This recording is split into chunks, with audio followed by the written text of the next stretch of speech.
Small change in schedule. The next talk up is, we've switched the next two talks, so this one is on the port representor, a framework for representation, configuration and management of virtual function ports, and we changed it around a little bit because it does kind of tie in a little bit with the previous VFD, and also the fact that this is kind of a problem that we see several people trying to address in different ways. And the vSwitch one from Maxime is on directly after this, and this section ties together a few similar type of things. So to kick it off, Declan Doherty, and you can introduce yourself and kick it off. I'm Declan Doherty. I apologise, I'm quite hoarse today, a bit of a sore throat, too much talking yesterday. So I'm going to do a presentation on an RFC that we just sent up to the mailing list 2 weeks ago, or actually just early last week, in regards to port representers, and this is very pertinent to the previous discussion, and it also leads in quite well to Alex's next talk on vSwitch. So I guess this could be quite contentious from some people, but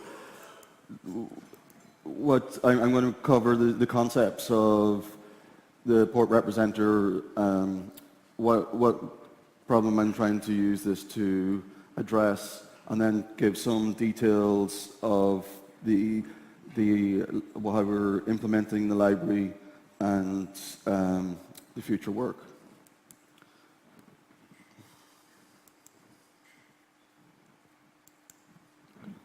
So I guess a number of people probably are familiar with the idea of representers in the Linux kernel. So there's NetDev representers that they use for management of virtual functions. I think there's a relatively recent introduction, and this is given as the same, just based on that idea. But basically, what they are is pull mode drivers in DPDK, which give a logical representation of a port of a multi-host port device. And by a host port, I'm kind of saying like the virtual, the port that's facing the actual host side of the device. The primary purpose that had been demonstrating in this RFC, but it's not it is kind of a configuration management and monitoring of virtual functions of a physical function bound to a control plane application. So pretty much this can address a lot of the problems that Alex talked about in the previous talk in regards to having a generic API. So, and I'll go into that a little bit more detail. Basically, each port representer is associated with the parent base driver, which in a standard NIC would be the physical function driver. And then it allows you to manage the virtual function port just using all your standard ETHDEV APIs. So I don't think this fully comprehends all of the configuration that is required in this case. So there may be some new APIs, but one of the main ideas if you use port representers is that you can use the existing DPDK API set from your control plane application to manage the ports. So this diagram tries to comprehend what a port representer is doing. I'm showing some sort of host control plane application running. It's got the physical function bound to it, this is some sort of logical hardware device. It has a virtual Ethernet bridge, and I'm just showing one port. And this is the virtual function that's getting passed to, say, a VM, or it could be another host application. So I've just done some coloring here to show the associations. So basically the idea is that in your control plane application you now have a pull mode driver that is representing this virtual function. So you can do get stats, you could set VLANs, you can do all those things using the standard DPDK APIs. So there's the idea would be you don't have to end up creating or replicating a lot of functionality that already is there in DPDK. And all of these functions are actually, the representer, as I'll show in a little bit later, is just, it's a very lightweight shim that's just really calling into functions that are provided by the physical function. So just other things of note is that it's kind of it's allowing you to configure port properties, and I think you could use the promiscuous mode, configuring multicast broadcast rules, the Mac VLAN assigned to the port, whereas the guest application is still in control of how it configures its own physical queues, how RSS or flow director is used. In this use case, there's no data path supported because the data path is going to the virtual function in the VM, but it's just a control and monitoring function. This is a slightly more complicated version of the same picture, and the only thing that I'm trying to introduce here is the concept of a control or switch domain. So for instance, if you had a two-port device, two physical ports on your device, and both of those ports are giving physical functions, and the virtual function, each of those is capable of supporting virtual functions, then the switch domains of the ports are different.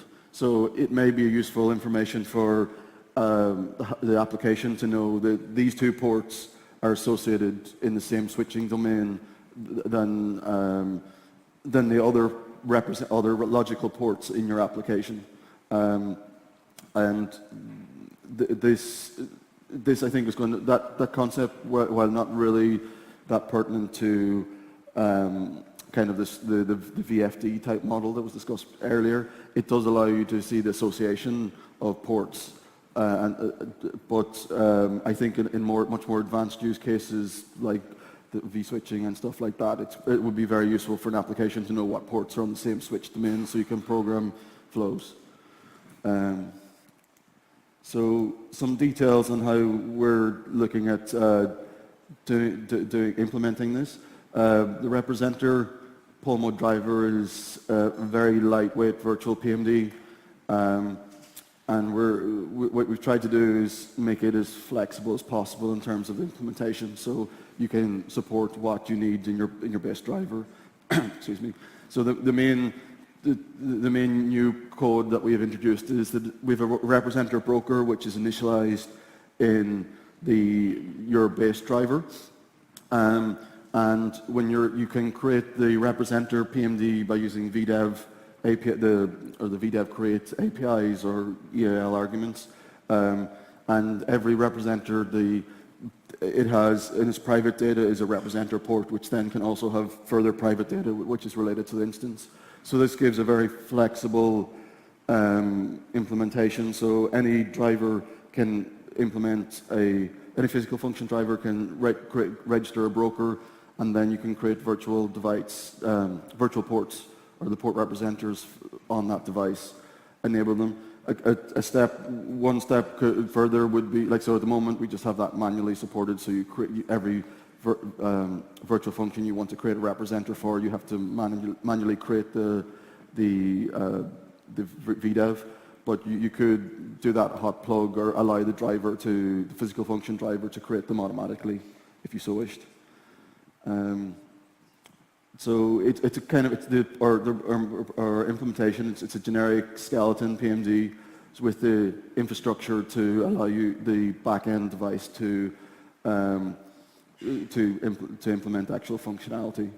And the broker is the way it allows you to integrate into your base driver, and it manages the configuration of each representer and tells the representer the properties that it's going to get. So key things would be that as the broker is configuring the representer for virtual function, it represents the correct MAC address, etc., on that representer port. I've got some details here. I don't think there's any point in going too detailed into the implementation, but just some of the functions that are called in the configuration of each representer port, or setting the private data, setting capabilities, getting the ethdev ops to implement the calls for the device. And there's some APIs from the representer side, so when the representer is being created, it needs to find the broker. And we've tried to make the broker quite flexible, and it doesn't have to be living on a physical function device. So for instance, you could potentially create a driver that is running a broker, maybe, and it could implement a netlink interface to the kernel if you wanted to do that. It's just you find your representer by the bus and the bus it's attached to and the device name, and then you get the handle back of the broker, and then you can register your ports against that broker. So this is kind of the initialization sequence that we walk through when you're creating a broker. So you're creating the VDEV in the representer port context. It looks for its broker. It gets the broker ID. It creates your standard ETHDEV context for that virtual device, and then it registers itself against the broker, which is actually calling functions in the base driver and setting up the properties of the port representer. Again, so this is a little snippet of code that is showing how we're implementing the get info, dev get info in the I40 representer port.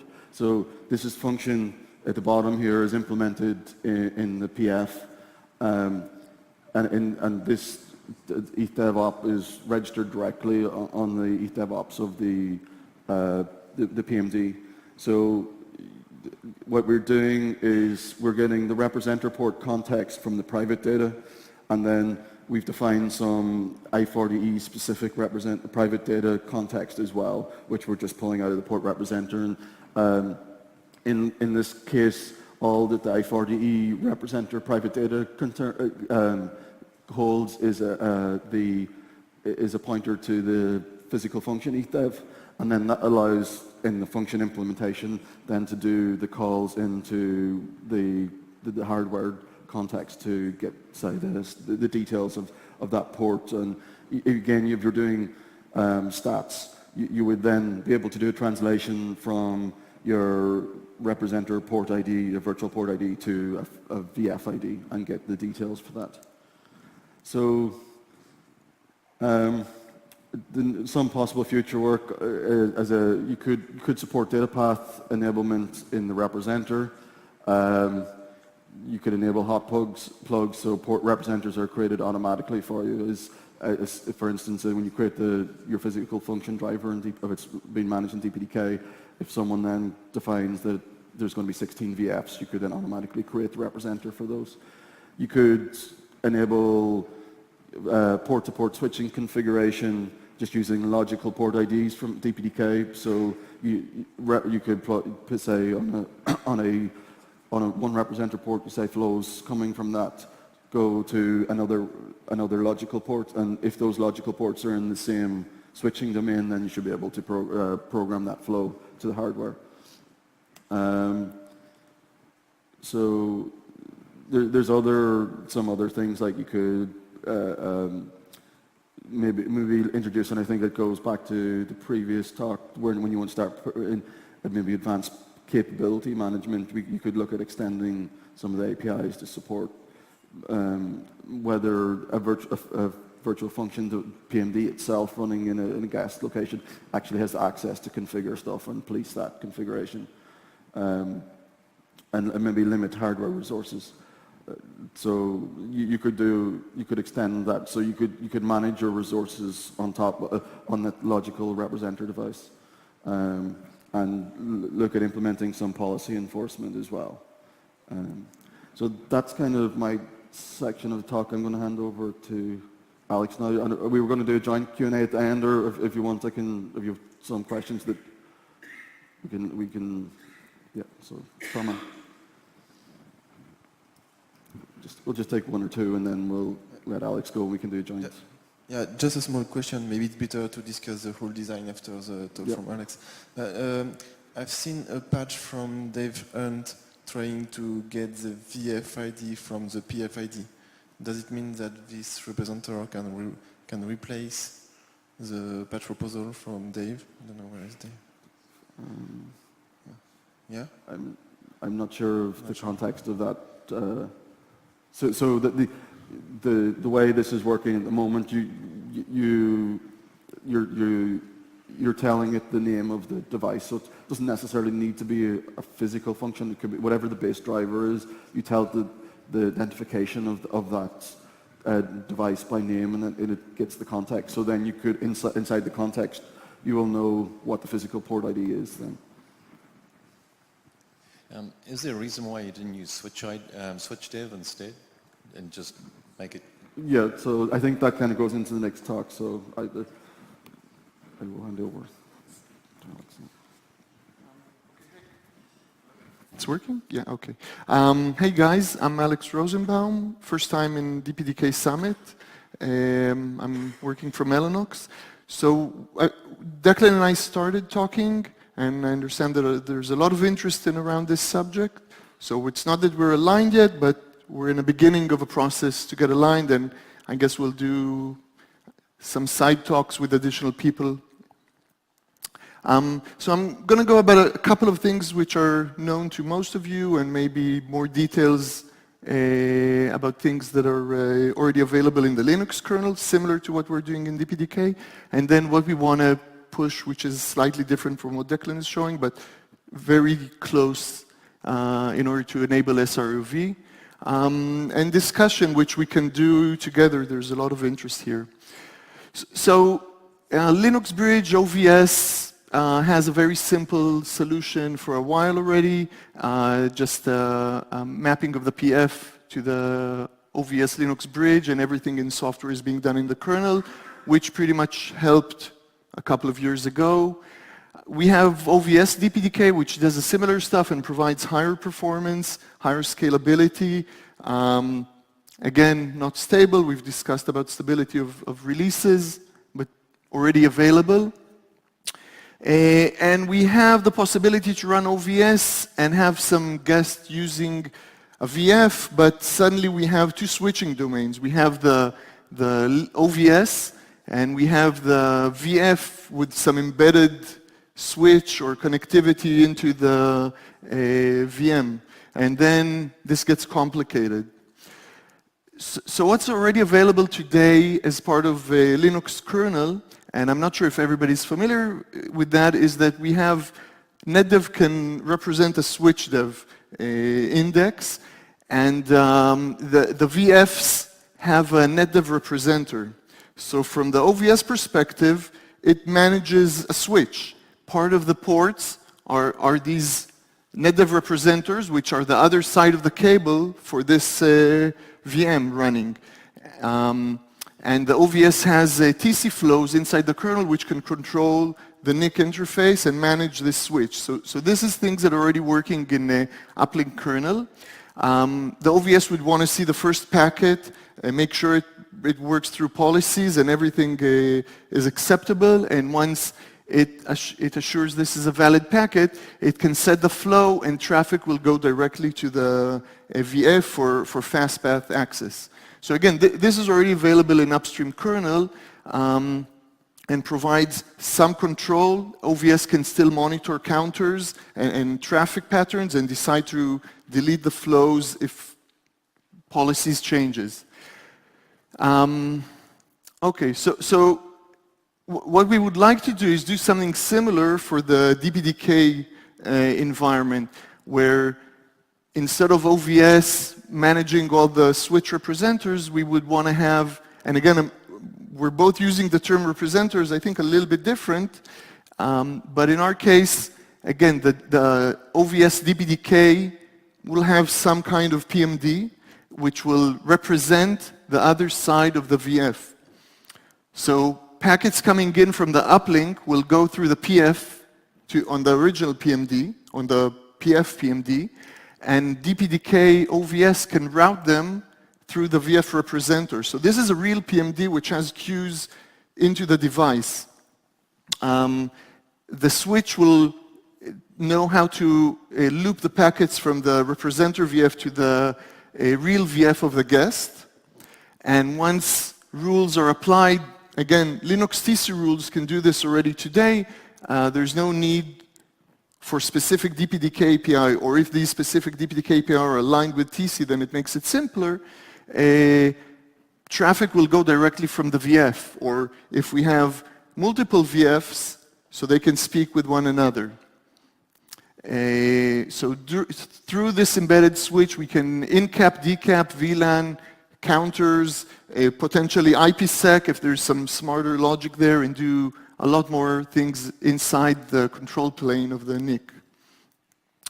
Another use case is actually, if here we had the OVS running inside the host in the user space, one of the solutions we're working on is having a smart NIC, which has all the NIC facilities as you've seen until now, but in addition it will have some CPU running Linux, some memory, and once that's available, we want to run the DPDK on the NIC itself, on an external CPU to the real host.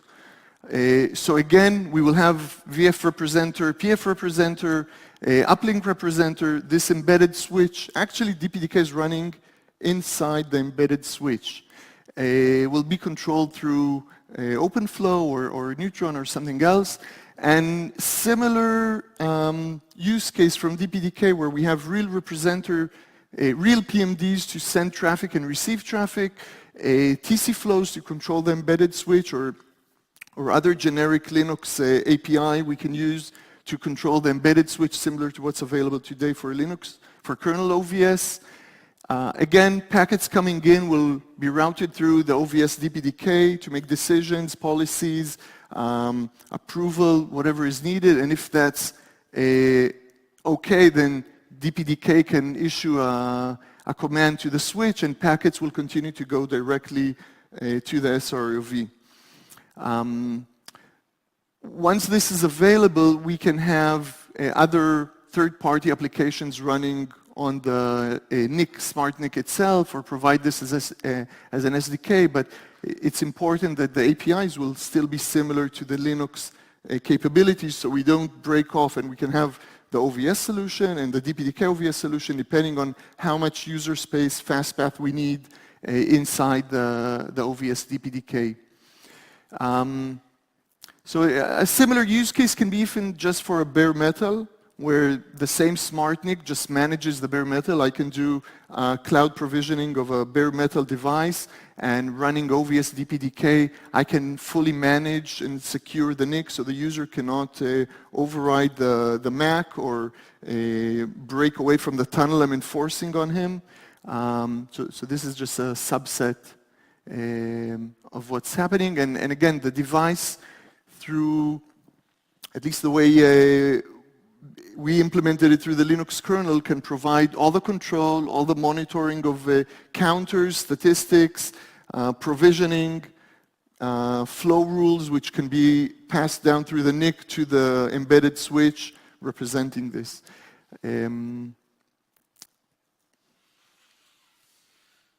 Okay. So questions, and then we can open this up, I think, generically, but is it a PMD? Is it a switch PMD which has multiple ports? These are part of our dilemmas. Is it a PMD which just holds a switch dev index, which you just raised, which is similar to the Linux solution?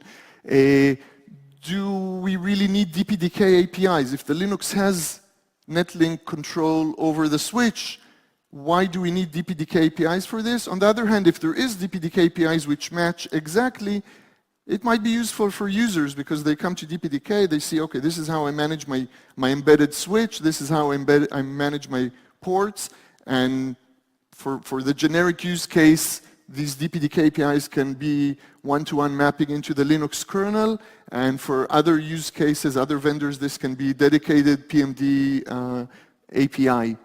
And I think one of the questions I don't have a good answer for is how do we map the multiple VFs to the multiple VF representers? How is this orchestrated? Which is, I don't have a good answer for that yet, so if any ideas. So questions, it's different solutions. We've discussed yesterday that we have to continue the discussion moving forward.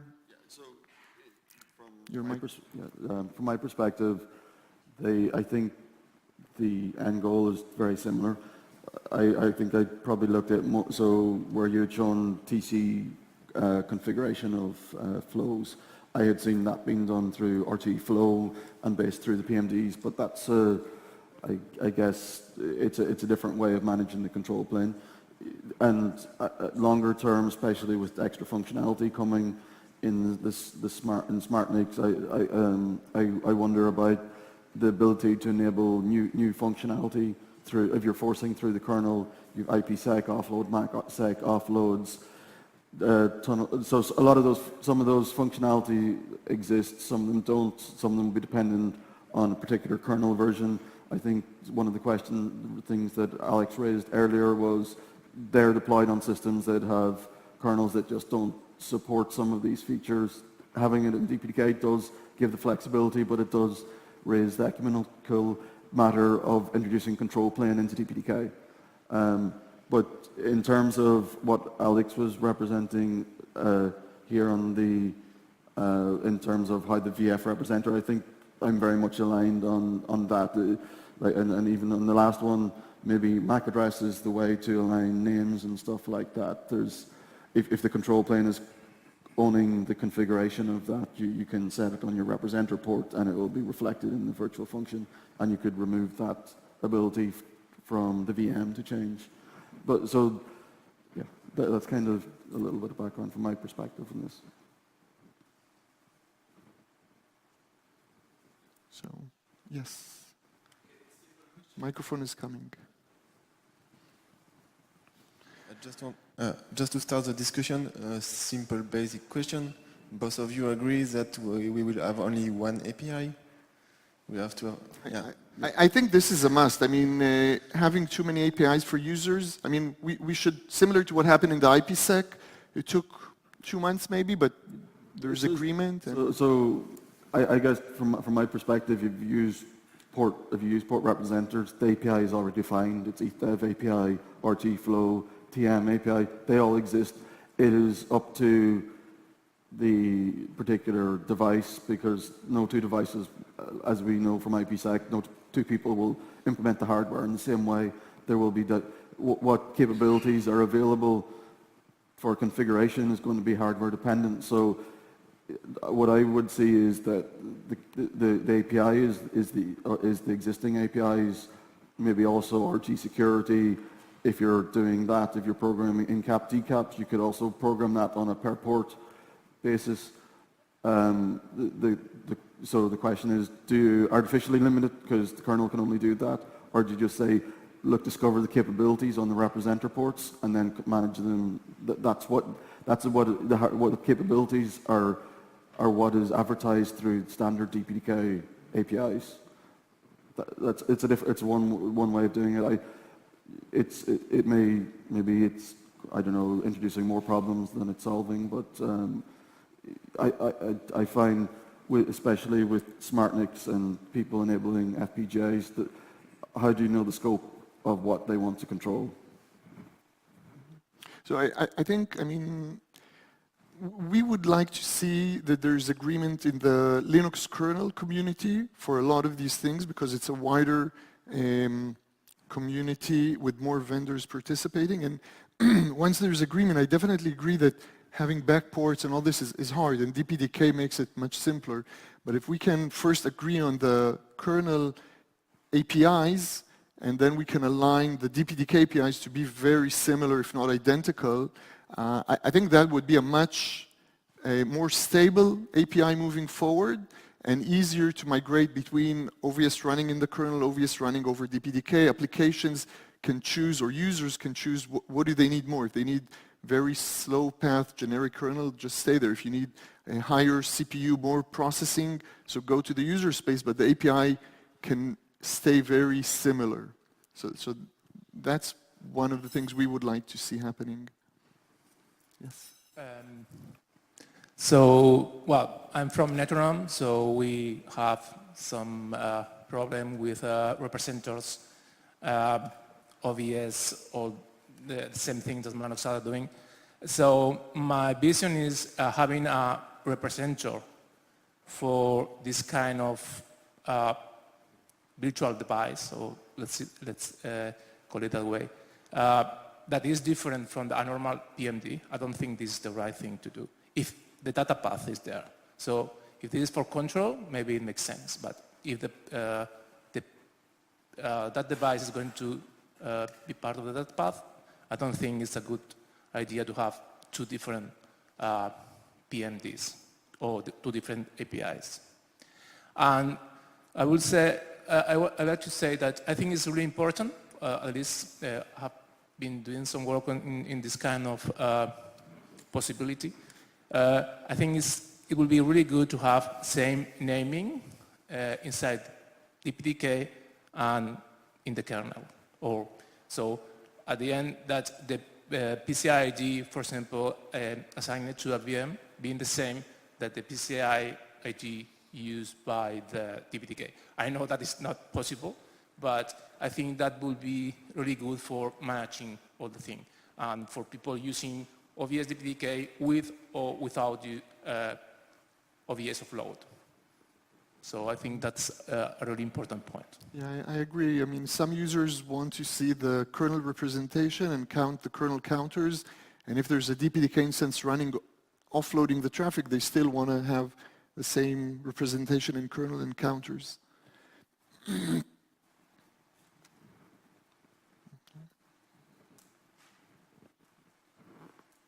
Yes.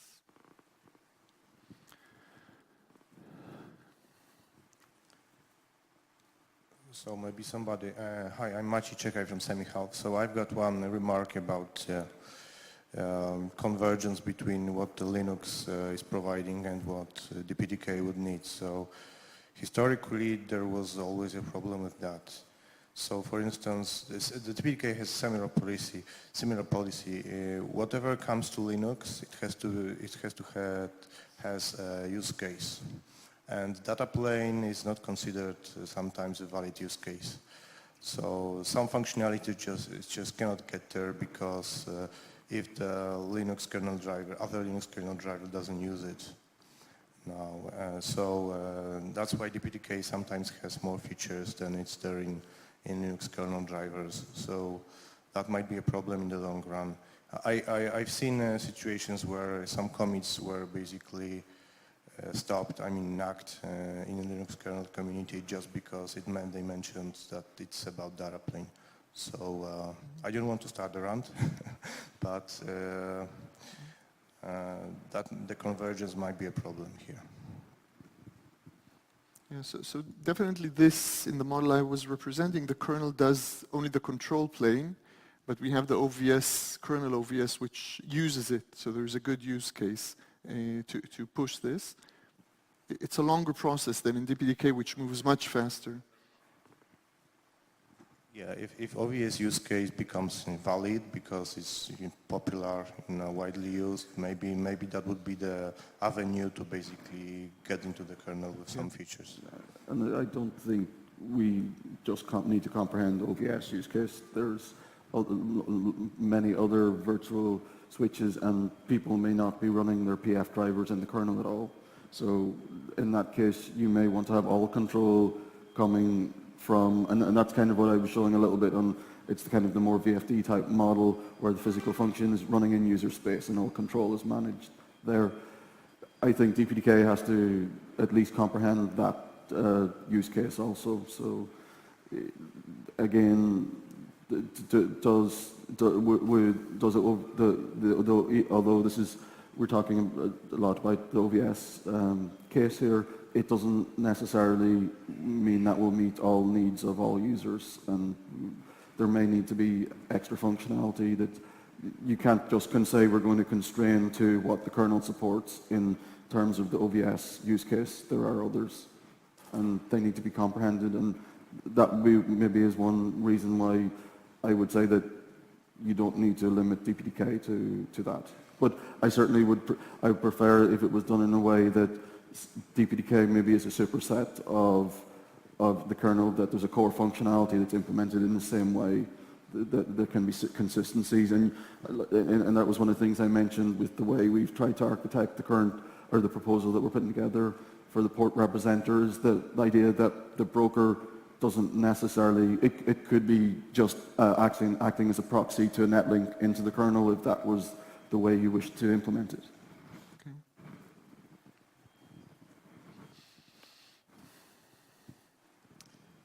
Okay, one last question here. Yeah, but I'm still confused. Why do we need, if you're doing it this way, and I agree we need to move this way, but if your control plane is done essentially from the kernel in global space, and most of the devices don't support virtualization anyway, why are we exposing the same features in user space in DPDK? Why shouldn't those things actually be removed? And yes, maybe you still use DPDK to do it in the control plane, but in the data plane, and for the user applications, whether it's OVS or some other application, why do they need to have, ability to control all those global settings? They're controlling the hardware. Yeah. If the hardware doesn't have the kernel driver, how do they? What mechanism do you use to control? But having one of these global representers or... So the representer represents, so you represent each virtual port of the switch plane, including the physical ports. So you're managing the configuration on a port per port basis. Yes, and then all the application sees is that port. Yes. So why does it need to manage the switch? So that's not managing the switch. So if it wants to say direct flow from X to Y, okay, you could have. It depends how you want to do your application integration. You're asking why do we need a DPDK API and not just go to the kernel exactly? Well, I think if you want applications to steer something, then wouldn't each application go and talk to this replicator, this kernel instance, and make those requests, because that's a global resource manager. It would talk through the physical device and it would set those things up. It also would arbitrate them. If you have rules that conflict with each other, applications stepping on other ones, or you have constraints in your table sizes or how you map things, those things would be managed in that global controller. Yeah. Today, each DPDK application basically just has at it and they step on top of each other. Sure, but I think these representers are in the control plane application. You're not allowing the actual virtual function side to instantiate control. It's just an API for doing that control action. But then you have a subset of the current DPDK library in the user space. Is that the... You're just running standard DPDK and each it's what functionality is implemented behind the representer port that you're using the configuration. It has to be, under the representers, it has to serialize to one point for configuration. And in that case, the base, whatever is the base driver, whatever owns the resources, is doing that arbitration. I guess it's just different approaches from different vendors. I mean, we do have a kernel representation which holds all the database and will want to go, even if it's a DPDK API, will want to go to the kernel global space which manages all the resources and splits this, and then you can have a kernel implementation or a user space implementation. I mean, if we want to do some IPsec for one of the guests, so doing it on the DPDK will be much more efficient than doing it inside kernel OVS. So we have good reasons why we want data path inside DPDK in this representation, embedded switch model. Yes, but that guess is for local orchestrator setting that up to the control plane of the smart NIC in this case.